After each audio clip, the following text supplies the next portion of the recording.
అదే విధంగా జీవోల అప్లోడ్ విషయంలో కూడా టీఎస్ ద్వారా వెబ్సైట్ లో రెగ్యులర్ గా అప్లోడ్ చేస్తా ఉన్నారు.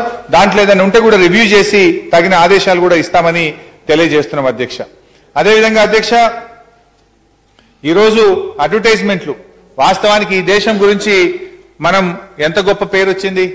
మీరు ఢిల్లీకి వెళ్ళినా మేము అప్పుడప్పుడు జాతీయ స్థాయిలో మా మీటింగ్లకు పోతా ఉంటే ఆ అడ్వర్టైజ్మెంట్లను చదివి ఇతర రాష్ట్రాల మంత్రులు, ముఖ్యమంత్రులు, అధికారులు ఎప్పుడన్నా మమ్మల్ని కలిసినప్పుడు అడుగుతుంటారు, నిజంగా మీది ఎంత గొప్ప రాష్ట్రం, రైతులకు 24 గంటల ఉచిత కరెంట్ ఇస్తున్నటువంటి రాష్ట్రంగా మన రాష్ట్రం గురించి దేశవ్యాప్తంగా గొప్పగా మాట్లాడుకుంటా ఉన్నారు. ఈ రోజు మిషన్ భగీరథ స్వాతంత్రం వచ్చి 70 ఏళ్ళైనా కూడా ఈ దేశంలో ఏ రాష్ట్రంలో ఇంటింటికి మంచినీళ్ళు ఇచ్చేటువంటి ఆలోచన ఎవరూ చేయలేదు. కానీ మీ ముఖ్యమంత్రి చంద్రశేఖరరావు గారు చేసిన పథకం ఎంత గొప్పది అని చెప్పి ఇవాళ దేశంలో మన రాష్ట్రం గురించి మాట్లాడుకుంటున్నారంటే ఆ అడ్వర్టైజ్మెంట్ల వల్ల ఈ రోజు మాట్లాడుతున్న పరిస్థితి.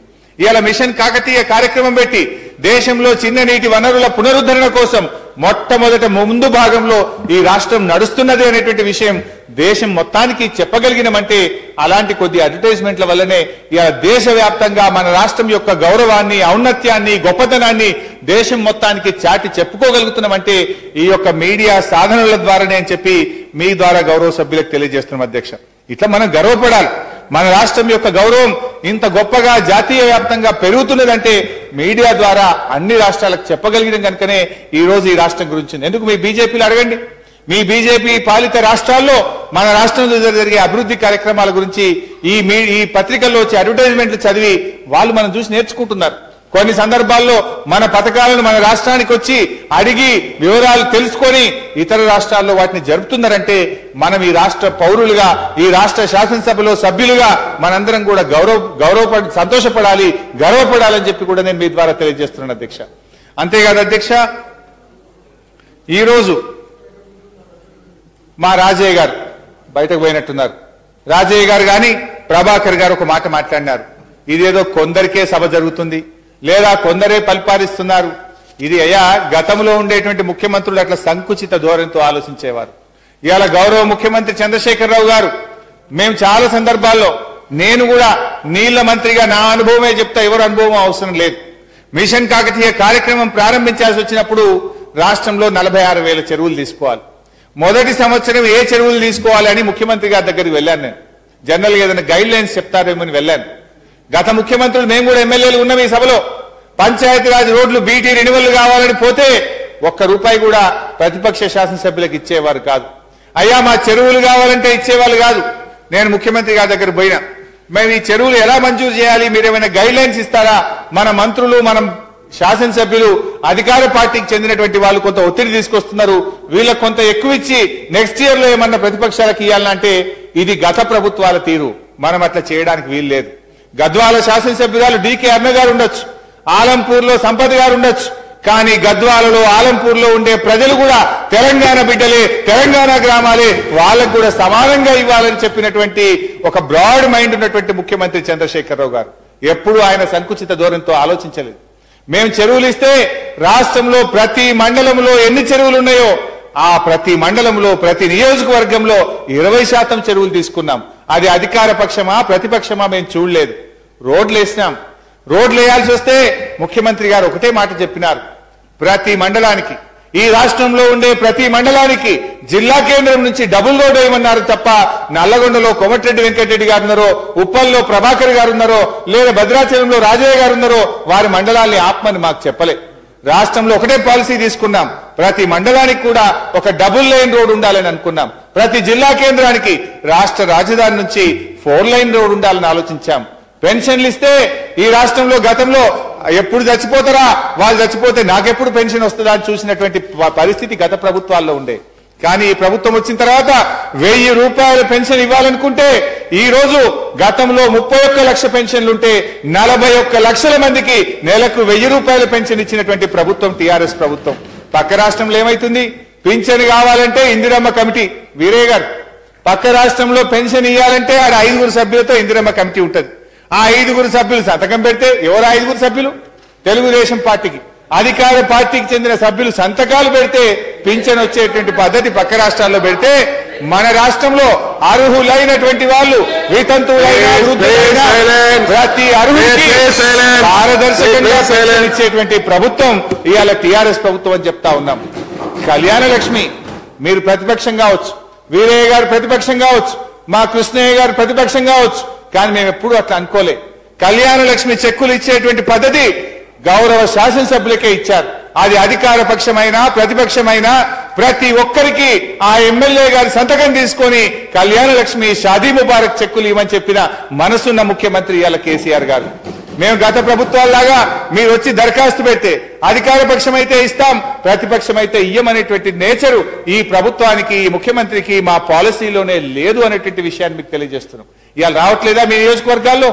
ప్రతిపక్ష నియోజకవర్గాల్లో కళ్యాణ లక్ష్మి షాదీ ముబారక్ రావట్లేదా? ఇవాళ ఇండ్లు ఇచ్చినాం, డబుల్ బెడ్రూమ్ ఇండ్లు. ప్రతి నియోజకవర్గానికి 1400 డబుల్ బెడ్రూమ్ ఇండ్లు ఇచ్చాను తప్ప అధికార పక్షానికి ఎక్కువ ప్రతిపక్షానికి తక్కువ అనేటువంటి మాకు ఆలోచన లేదు. ఇంకోటి చెప్తున్నా మీకు, నిజంగా ప్రతిపక్షంగా మీరు విమర్శించండి, తప్పులేదు. కానీ మేము చేసిన మంచి పనులను కూడా ఒక్కసారి మనన చేస్తే అది మీ ఔన్నత్యం పెరుగుతుంది, మీ హుందాతనం పెరుగుతుంది, మీ గౌరవం పెరుగుతుంది. ఎందుకంటున్నా అంటే ఈ సభలో మీరు కూడా చాలా రోజుల నుంచి ఉన్నారు, వీరయ్య గారు, మేము కూడా ఉన్నాం చాలా రోజుల నుంచి. గతంలో చంద్రబాబు నాయుడు గారు ఉన్నప్పుడు ఎమ్మెల్యే నిధులు ఏసీడీపీ కింద 1,50,00,000 ఉండేది. 75 లక్షలు ఇన్ఛార్జ్ మంత్రి, 75 లక్షలు ప్రతిపక్ష ఎమ్మెల్యే. రాజశేఖర రెడ్డి గారు ఉన్నారు, 75 లక్షలు ప్రతిపక్షం, ఆ ఇన్ఛార్జ్ మంత్రికి 75, ఎమ్మెల్యేకు 75. ఎక్కడన్నా చరిత్రలో దాన్ని 3 కోట్ల రూపాయలు చేసి మొత్తం 3 కోట్లు ప్రతిపక్ష శాసనసభ్యులకు ఇచ్చిన చరిత్ర ఈ దేశంలో ఎక్కడైనా ఉందా అని నేను అడుగుతా ఉన్నా. అది మా ముఖ్యమంత్రి గారి మంచితనం, అది మా ముఖ్యమంత్రి గారి హుందాతనం. దాన్ని మీరు కూడా కాపాడుకోవాలి. ఎవరన్నా ఒక ముఖ్యమంత్రి గారు ఒక అధికార పార్టీ మొత్తం 3 కోట్లు ప్రతిపక్ష శాసనసభ్యుడి చేతిలో పెట్టి ఇవాళ మిమ్మల్ని బలోపేతం చేయాలని ఎవరైనా ఆలోచన చేస్తారా? కానీ ముఖ్యమంత్రి గారిది ప్రజాస్వామ్యం. శాసనసభ్యుల గౌరవం పెరగాలి, శాసనసభ్యుల హుందాతనం పెరగాలి, శాసనసభ్యులు అందరూ సమానమైనటువంటి అవకాశాలు ఉండాలని ఒక ఆలోచించినటువంటి మనసున్న ముఖ్యమంత్రి గారి మీద మీరు గా మాటలా మాట్లాడేది? ఇది నలుగురి పాలన, ఇది కొందరి పాలన అయింది. ప్రతిపక్షంలో ఉద్యమాల్లో ఉన్నప్పుడు ఇది అందరిది అనుకుందరని మా ప్రభాకర్ మాట్లాడండి. అయ్యా, మేము ఉద్యమాల్లో ఉన్నా అధికారంలో ఉన్నా ఈ రాష్ట్రం మాది, ఇది అందరికి సంబంధించిందని ఆలోచించే ఒక విశాలమైనటువంటి మనసున్నటువంటి ముఖ్యమంత్రి కేసీఆర్ గారు అని చెప్పి మా ప్రభాకర్ గారికి నేను తెలియజేస్తున్నా. అట్లా ఎన్నని చెప్పమంటారు? నేను గంట సేపు చెప్పగలుగుతా. ఒక్కొక్క కార్యక్రమంలో ఈ ప్రభుత్వం రాష్ట్ర ప్రయోజనాలు దృష్టిలో పెట్టుకున్నాం. మిషన్ భగీరథ కార్యక్రమం చేపట్టాం. అయ్యా, ప్రభాకర్ ప్రతిపక్ష ఎమ్మెల్యే, ప్రభాకర్ నియోజకవర్గంలో తర్వాత చేద్దామని గిట్ట అనుకున్నామా? మేము లేదు. వీరయ్య గారు ప్రతిపక్షం, మిషన్ భగీరథ తర్వాత చేద్దాం అనుకున్నామా? ఈ రాష్ట్రంలో 119 నియోజకవర్గాల్లో ప్రతి కుగ్రామంలో, మారుమూల తండాలో, లంబాడి గోండు గూడాల్లో, కోయ గూడాలతో సహా ప్రతి ఇంటికి కూడా 24 గంటల నీళ్లు ఇవ్వాలని ఆలోచించినటువంటి, ప్రతి ఇంటికి నల్లబెట్టి మంచినీళ్లు ఇవ్వాలని ఆలోచించినటువంటి ముఖ్యమంత్రి కేసీఆర్ గారిని చెప్పని చేస్తున్నాం. మేము 24 గంటల కరెంట్ ఇచ్చాం, రైతులకు ఇచ్చినాం, ప్రతి వ్యవసాయానికి ఇచ్చాం, పరిశ్రమలకు ఇచ్చాం, పల్లెటూరు నుంచి పట్నం దాకా, హైటెక్ సిటీ దాకా 24 గంటల కరెంట్ ఇచ్చాం. ఎక్కడన్నా మేము ఆలోచించామా? నా అనుభవం చెప్తాను, ఒకసారి నా అనుభవం చెప్తాను. నేను గతంలో ప్రతిపక్ష ఎమ్మెల్యేగా ఉన్నప్పుడు నా నియోజకవర్గంలో ట్రాన్స్ఫార్మర్లు కావాలి, పంటలు ఎండిపోతున్నాయి, మోటార్లు గాలుతున్నాయి, అదనపు ట్రాన్స్ఫార్మర్లు కావాలంటే జిల్లా ఎస్సీ దగ్గర పోయినా, జిల్లా మంత్రి దగ్గర పోయినా, చివరిగా అప్పటి ముఖ్యమంత్రి రాజశేఖర రెడ్డి దగ్గర పోయి నాకు ట్రాన్స్ఫార్మర్లు కావాలని అడుక్కునేటువంటి పరిస్థితి ఉండేది. ఈ రోజు మీరు ఎవరన్నా ఒక దరఖాస్తు తీసుకొని మాకు అదనపు ట్రాన్స్ఫార్మర్ కావాలనో, సబ్ స్టేషన్ కావాలనో ముఖ్యమంత్రి గారి దగ్గరికి వచ్చే అవకాశం మీకు ఇచ్చామా? రాష్ట్రంలో ఒకే పాలసీ, అది ప్రతిపక్షమా అధికార పక్షమా, రాష్ట్రంలో ప్రతి ఇంటికి 24 గంటల కరెంట్ ఇవ్వాలనుకున్నాం. అవసరమైన అన్ని ట్రాన్స్ఫార్మర్లు, సబ్ స్టేషన్లు, నిధులు మంజూరు చేసినటువంటి ప్రభుత్వం టీఆర్ఎస్ ప్రభుత్వం. గతంలో అంటే మీరు ముఖ్యమంత్రి గారికి కలవాల్సిన పరిస్థితి వచ్చేది. కానీ ఈ ముఖ్యమంత్రి గారు ఎవరు ఏం కావాలో, ప్రజల మనసుల్లో ఏముందో అందరికీ కూడా ఇచ్చినటువంటి ముఖ్యమంత్రి ఇవాళ కేసీఆర్ గారు.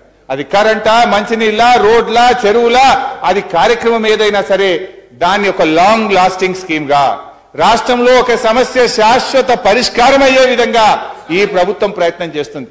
మేము ఒక సమస్య తీసుకుంటే ఏదో నిప్పు మీద నీళ్లు చల్లినట్టు తాత్కాలికమైన పరిష్కారం చేయలే. ఒక సమస్యను శాశ్వతంగా పరిష్కారం చేసి ఇంకొక సమస్యను ముందుకు తీసుకుపోయే ఆలోచన చేసినటువంటి ప్రభుత్వం టీఆర్ఎస్ ప్రభుత్వం. ఇవాళ మీరు చూడండి, మీరు మిషన్ కాకతీయ చెరువులు ఒక దఫ్తతో మొత్తం అయిపోతాయి, ఇక మళ్ళీ దాని గురించి ఉండదు. లేదు మిషన్ భగీరథ ప్రతి ఇంటికి నీళ్లు ఇచ్చిన తర్వాత ఆ సమస్యకు ఒక శాశ్వత పరిష్కారం వస్తుంది. లేదు 24 గంటల కరెంటు, ఆ సమస్యకు ఒక శాశ్వతమైన పరిష్కారం వస్తుంది. ప్రతి జిల్లా కేంద్రానికి 4 లైన్ రోడ్డు, ప్రతి మండలానికి ఒక డబుల్ రోడ్డు, ఇది ఒక శాశ్వతమైనటువంటి పరిష్కారం వస్తుంది. ప్రతి గ్రామానికి తార్ రోడ్డు ఉండాలి, అది ఒక శాశ్వతమైన పరిష్కారం రావాలి. ఇలా ఈ ప్రభుత్వం ఒక్కొక్క సమస్యకు ఒక శాశ్వత పరిష్కారాన్ని తెస్తూ దూరదృష్టితో ప్రజలందరినీ, ఈ రాష్ట్రంలో ఉండే 4 కోట్ల ప్రజలు ఈ ప్రభుత్వంలో భాగస్వామ్యంగా భావించినటువంటి ముఖ్యమంత్రి కేసీఆర్ గారు. ఈ సభలో ఉండే 119 మంది సభ్యులు ఈ ప్రభుత్వంలో భాగమే అని భావించినటువంటి ముఖ్యమంత్రి కేసీఆర్ గారు. మాకెప్పుడు కూడా గౌరవ ముఖ్యమంత్రి గారికి గాని, ఈ ప్రభుత్వానికి గాని, ఈ ప్రభుత్వంలో పనిచేసే మంత్రులకు గాని గత ప్రభుత్వాల్లాగా సంకుచిత మనస్తత్వాలు, అధికార పక్షం ప్రతిపక్షం అనే ధోరణి లేదు. మీరు ప్రతిపక్షంలో ఉండొచ్చు, కానీ మీ నియోజకవర్గాల్లో ఉండే సభ్యులు ఈ రాష్ట్ర పౌరులు, తెలంగాణ బిడ్డలు, తెలంగాణ ఉద్యమకారులుగా మేము వాళ్ళందరినీ ఒకటిగా చూసుకుంటాం తప్ప మాకు అలాంటి అభిప్రాయం ఎప్పుడు కూడా ఉండదు అని చెప్పి మీకు మనవి చేస్తా ఉన్నాం.